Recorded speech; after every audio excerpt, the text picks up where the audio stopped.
Om Shanti. Good morning. 6 जून 2025 की मुरली का सार है, मीठे बच्चे, भविष्य उच्च घराने में आने का आधार है पढ़ाई। इस पढ़ाई से ही तुम बेगर टू प्रिंस बन सकते हो।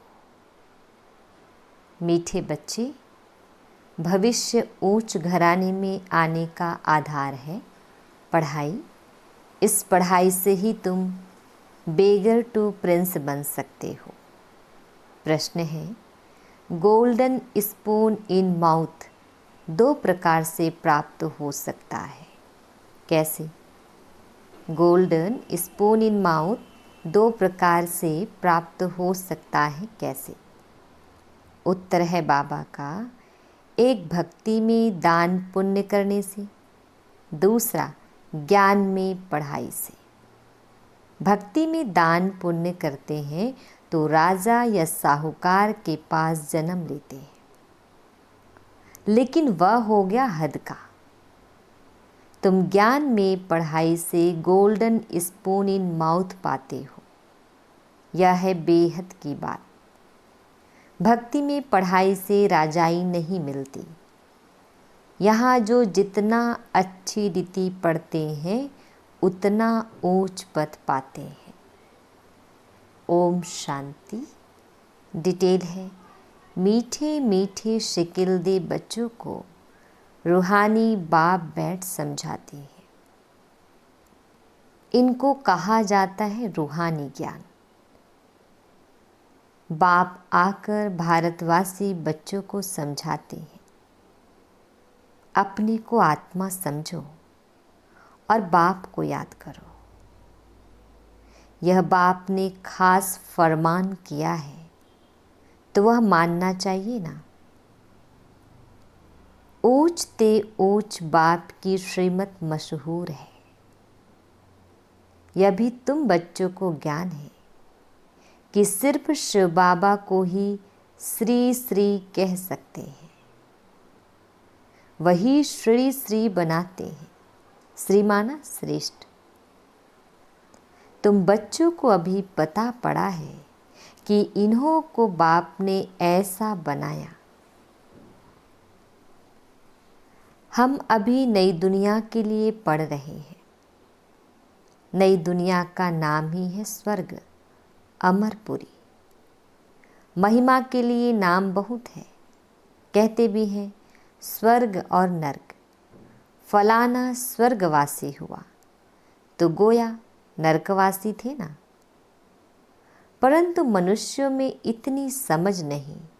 स्वर्ग, नरक, नई दुनिया, पुरानी दुनिया किसको कहा जाता है, कुछ भी जानते नहीं।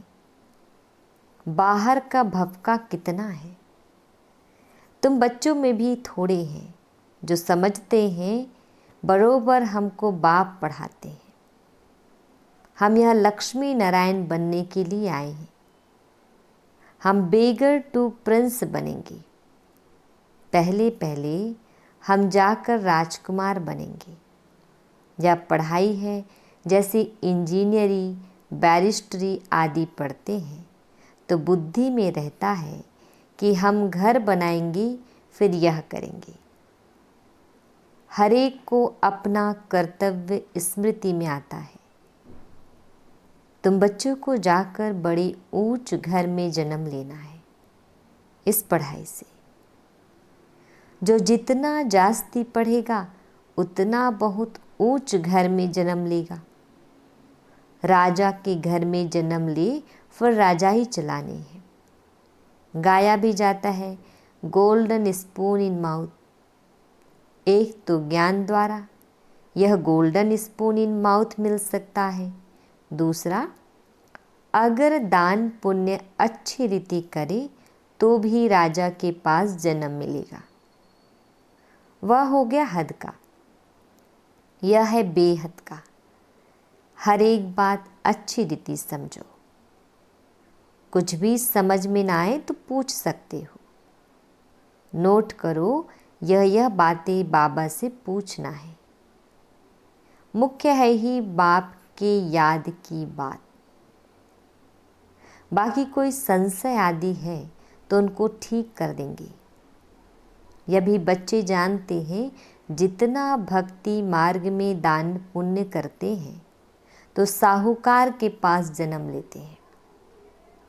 जो कोई बुरा कर्म करते हैं तो फिर ऐसा जन्म मिलता है।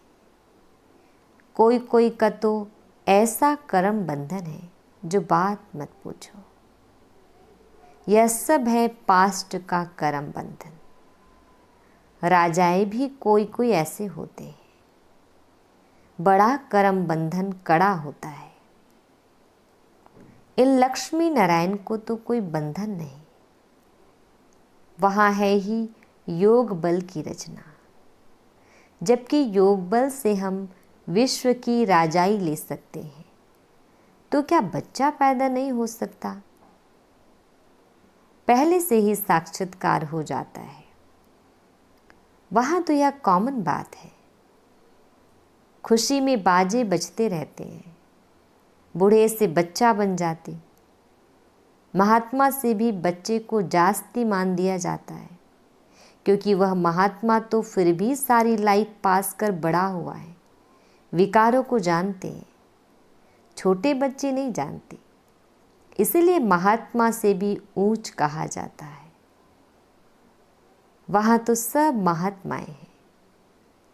श्री कृष्ण को भी महात्मा कहते हैं। वह है सच्चा महात्मा। सतयुग में ही महान आत्माएं होते हैं। उन जैसे यहाँ कोई हो ना सके। तुम बच्चों को अंदर में बहुत खुशी होनी चाहिए। अभी हम नई दुनिया में जन्म लेंगे। यह पुरानी दुनिया खत्म होनी है।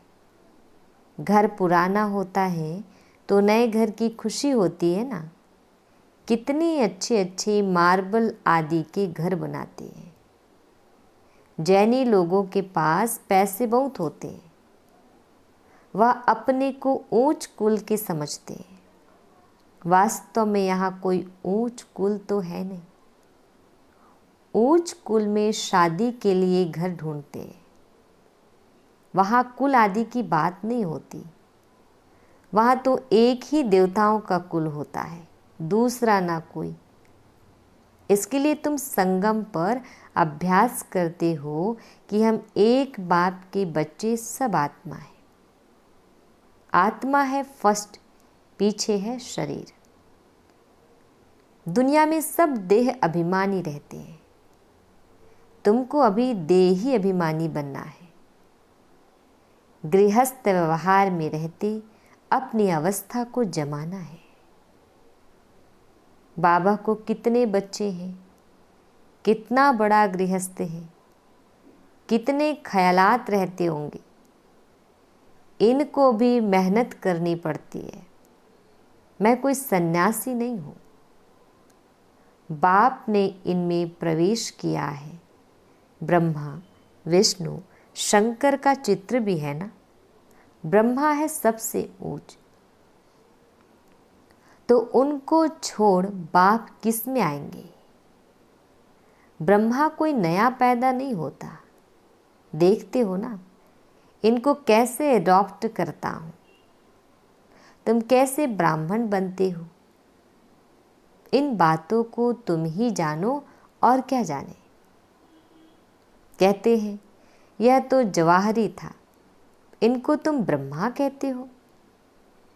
उनको क्या पता इतने ब्राह्मण ब्राह्मणियाँ कैसे पैदा होंगे। एक एक बात में कितना समझाना पड़ता है। यह बहुत गुह्य बातें हैं ना। यह ब्रह्मा व्यक्त वह अव्यक्त। यह पवित्र बन फिर अव्यक्त हो जाते। यह कहते हैं मैं इस समय पवित्र नहीं हूँ, ऐसा पवित्र बन रहा हूँ। प्रजापिता तो यहाँ होना चाहिए ना, नहीं तो कहाँ से आए। बाप खुद समझाते हैं मैं पतित शरीर में आता हूँ। जरूर इनको ही प्रजापिता कहेंगे। सूक्ष्म वतन में नहीं कहेंगे। वहाँ प्रजा क्या करेगी? यह इंडिपेंडेंट पवित्र बन जाते हैं। जैसे यह भी पुरुषार्थ करते हैं, वैसे तुम पुरुषार्थ कर इंडिपेंडेंट पवित्र बन जाते हो। विश्व के मालिक बनते हो ना। स्वर्ग अलग, नरक अलग है। अभी तो कितना टुकड़ा टुकड़ा हो गया है।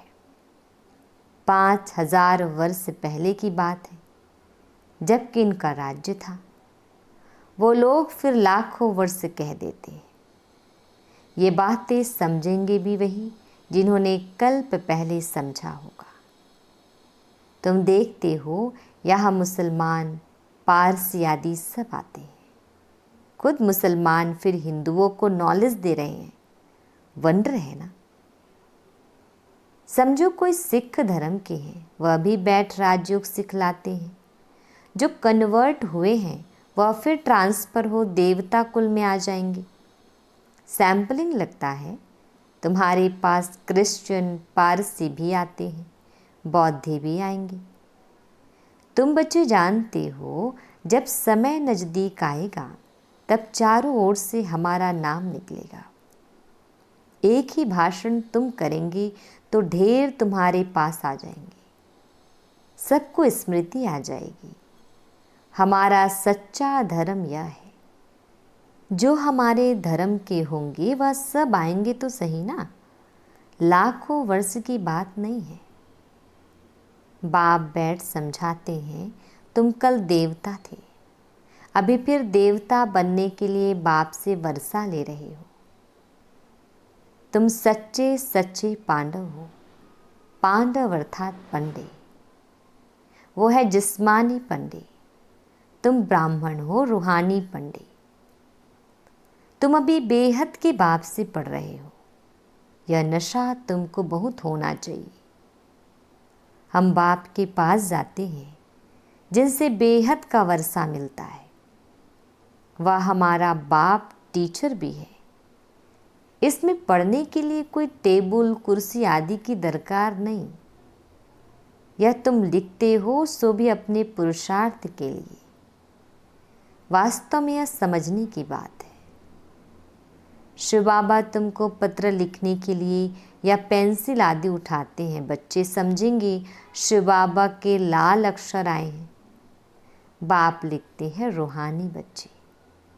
बच्चे भी समझते हैं रूहानी बाबा। वह बहुत ऊंचते ऊंच है। उनकी मत पर चलना है। बाप कहते हैं काम महाशत्रु है।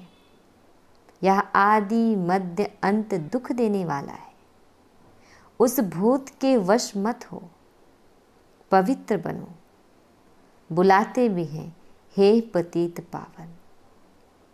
तुम बच्चों को भी बड़ी ताकत मिलती है राज्य करने की, जो कोई जीत पा न सके।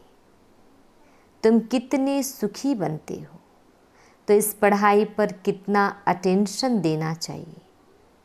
हमको बादशाही मिलती है। तुम जानते हो हम क्या से क्या बन रहे हैं। भगवान वाच्य है ना। मैं तुमको राजयोग सिखलाता हूँ, राजाओं का राजा बनाता हूँ। भगवान किसको कहा जाता है यह भी किसको पता नहीं है। आत्मा पुकारती है, ओ बाबा। तो मालूम होना चाहिए ना वह कब और कैसे आएंगे। मनुष्य ही तो ड्रामा के आदि मध्य अंत ड्यूरेशन आदि को जानेंगे ना। जानने से तुम देवता बन जाते हो। ज्ञान है ही सद्गति के लिए। इस समय है कलयुग का अंत। सब दुर्गति में है। सतयुग में होती है सद्गति। अभी तुम जानते हो बाबा आया हुआ है सर्व की सद्गति करने। सबको जगाने आए हैं। कोई कब्र थोड़े ही है, परंतु घोर अंधियारे में पड़े हैं, उनको जगाने आते हैं। जो बच्चे घोर नींद से जग जाते हैं उनके अंदर खुशी बहुत होती है। हम शिव बाबा के बच्चे हैं, कोई किस्म का फिक्र नहीं है। बाप हमको विश्व का मालिक बनाते हैं, रोने का नाम नहीं। यह है रोने की दुनिया, वह है हर्षित रहने की दुनिया। उन्हों के चित्र देखो कैसे शोभनीक हंस मुख बनाते हैं। वह फीचर्स तो यहाँ निकाल ना सके, बुद्धि से समझते हैं इन जैसे फीचर्स देखने में आते हैं। तुम मीठे मीठे बच्चों को अभी स्मृति आई है कि भविष्य में अमरपुरी के हम प्रिंस बनेंगे। इस मृत्यु लोक को, इस भंबोर को आग लगनी है। सिविल वार में भी एक दो को मारते कैसे हैं, किसको हम मारते हैं वह भी पता नहीं पड़ता है। हाहाकार के बाद जय जयकार होनी है।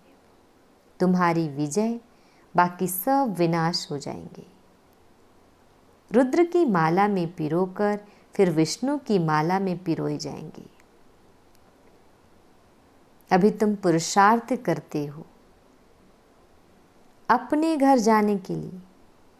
भक्ति का कितना फैलाव है। जैसे झाड़ के अनेक पत्ते होते हैं, वैसे भक्ति का फैलाव है। बीज है ज्ञान। बीज कितना छोटा है। बीज है बाबा। इस झाड़ की स्थापना, पालना और विनाश कैसे होता है यह तुम जानते हो। यह वैरायटी धर्मों का उल्टा झाड़ है। दुनिया में एक भी नहीं जानती। अब बच्चों को बहुत मेहनत करनी है बाप को याद करने की, तो विक्रम विनाश हो। वह गीता सुनाने वाले भी कहते हैं मन मना भाव। सब देह के धर्म छोड़ अपने को आत्मा समझ बाप को याद करो। मनुष्य इसका अर्थ थोड़े ही समझते हैं। वह है ही भक्ति मार्ग, यह है ज्ञान मार्ग। यह राजधानी स्थापन हो रही है। फिक्र की कोई बात नहीं। जिसने थोड़ा भी ज्ञान सुना तो प्रजा में आ जाएंगे। ज्ञान का विनाश नहीं होता है। बाकी जो यथार्थ जान पुरुषार्थ करते हैं वही ऊंच पद पाते हैं। यह बुद्धि में समझ है ना। हम प्रिंस बनने वाले हैं नई दुनिया में। स्टूडेंट इम्तिहान पास करते हैं तो उनको कितनी खुशी होती है। तुमको तो 1000 बार जास्ती अतीन्द्रिय सुख होना चाहिए। हम सारे विश्व के मालिक बनते हैं। कोई भी बात में कभी रूठना नहीं है। ब्राह्मणी से नहीं बनती है, बाप से रूठते हैं। अरे तुम बाप से बुद्धि का योग लगाओ ना। उनको तो प्यार से याद करो।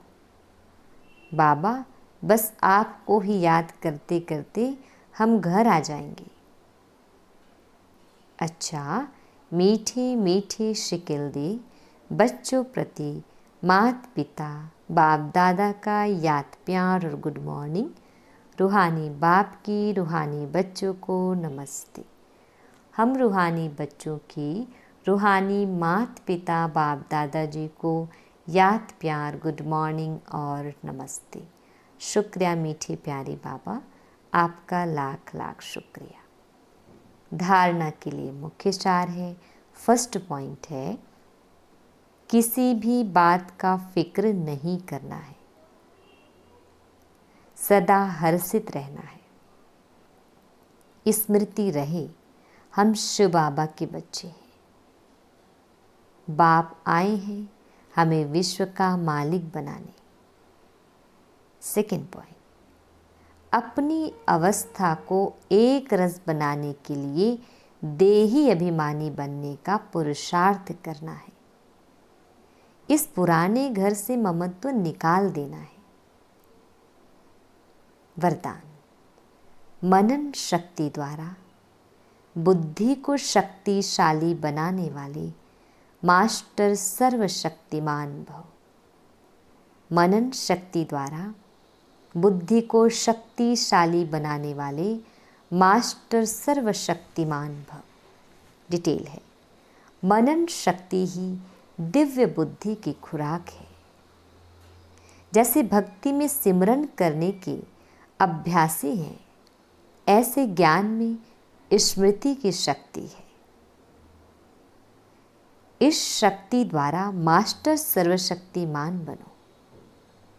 रोज अमृत वेले अपने एक टाइटल को स्मृति में लाओ और मनन करते रहो, तो मनन शक्ति से बुद्धि शक्तिशाली रहेगी। शक्तिशाली बुद्धि के ऊपर माया का वार नहीं हो सकता, परवश नहीं हो सकती, क्योंकि माया सबसे पहले व्यर्थ संकल्प रूपी वाण द्वारा दिव्य बुद्धि को ही कमजोर बनाती है। इस कमजोरी से बचने का साधन ही है मनन शक्ति।